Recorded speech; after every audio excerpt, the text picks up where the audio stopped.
best quotes of all time, where the greatest quotes on the planet become your superpower.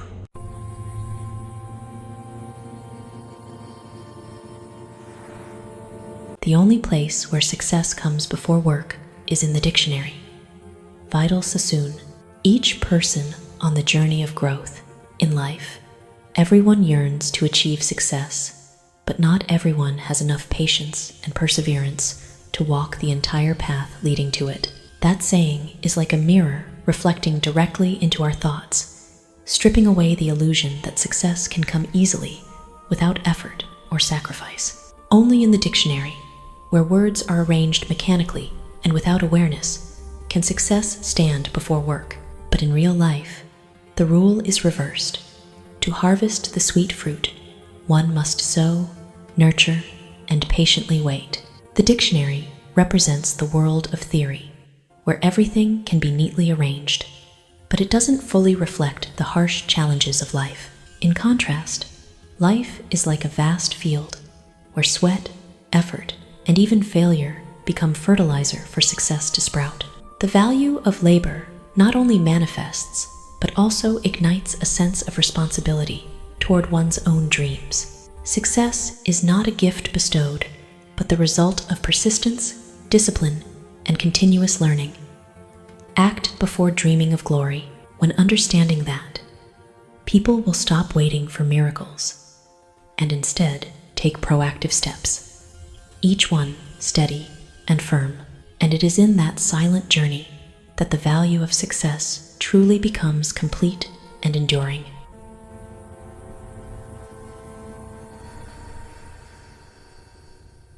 The only person you are destined to become is the person you decide to be.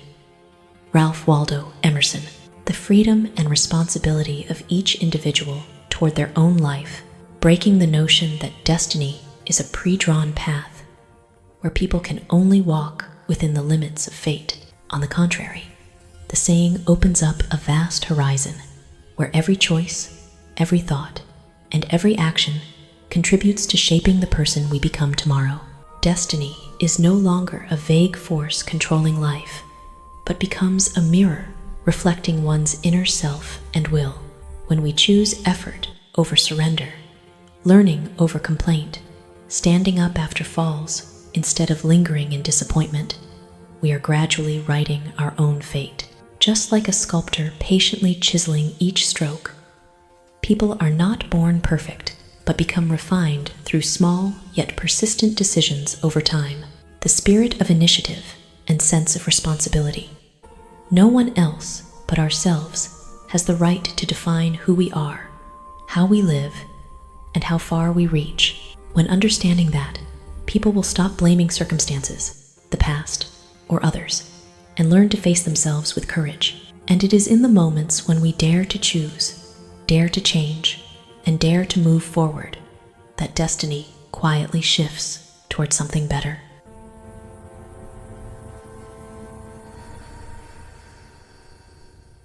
You have brains in your head. You have feet in your shoes. You can steer yourself any direction you choose. Dr. Seuss.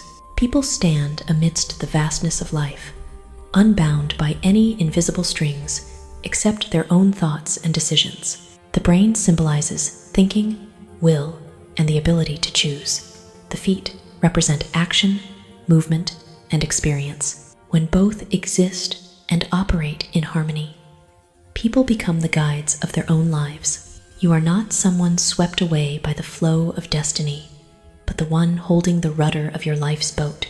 Every step you take, whether slow or fast, is a conscious choice.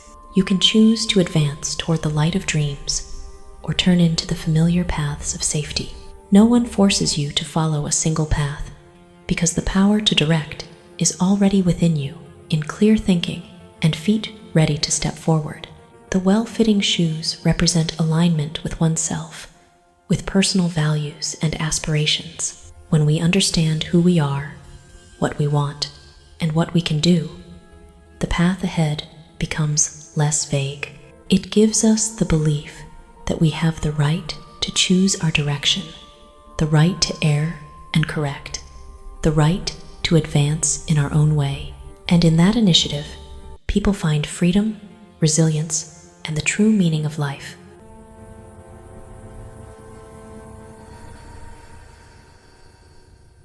If you want to achieve excellence, you can get there today.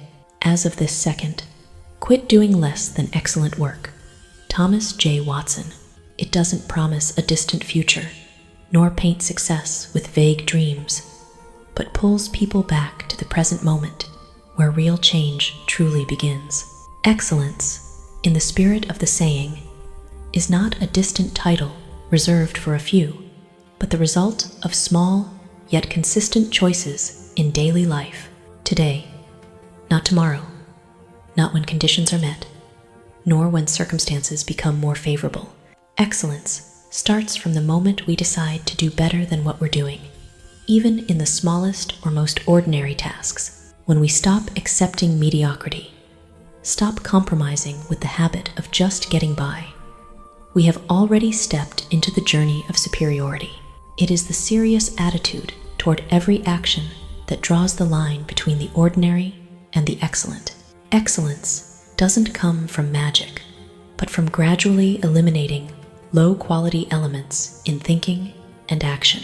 Each time we choose to do a little better, more disciplined, more dedicated, we move closer to the best version of ourselves. No need to wait for recognition or ideal circumstances, because the present moment is the most perfect starting point.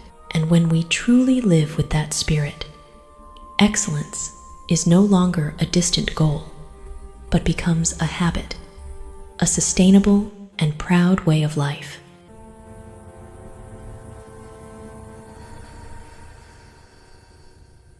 In a noble soul, all things are noble. Pascal. The inner strength of a person. The saying doesn't refer to circumstances, status, or external achievements, but points directly to the source of all values, the soul. When a person carries nobility within, the way they view the world, face others, and respond to adversity is colored with tolerance, kindness, and understanding. The world around them thus becomes gentler, clearer, even if reality has many harsh edges. A noble soul is like a clear lens. Looking through it, ordinary things become meaningful. Everyday conflicts are no longer reasons for resentment, and even wounds are transformed into lessons. People with such inner depth are not easily drawn into envy, competition, or bitterness, because they understand that true value doesn't lie in belittling others, but in maintaining integrity and compassion. Therefore, in their eyes, every person has something worthy of respect. Every situation hides a lesson worth pondering. Nobility is not an innate trait reserved for a few, but the result of ceaseless inner cultivation. When we learn to forgive instead of resent, understand instead of judge, and give instead of only receive, our soul gradually expands. And when the soul is wide enough, the world naturally becomes more beautiful in our eyes, because, ultimately, it's not life that changes to fit people, but people, through the depth of their soul, who make life more noble.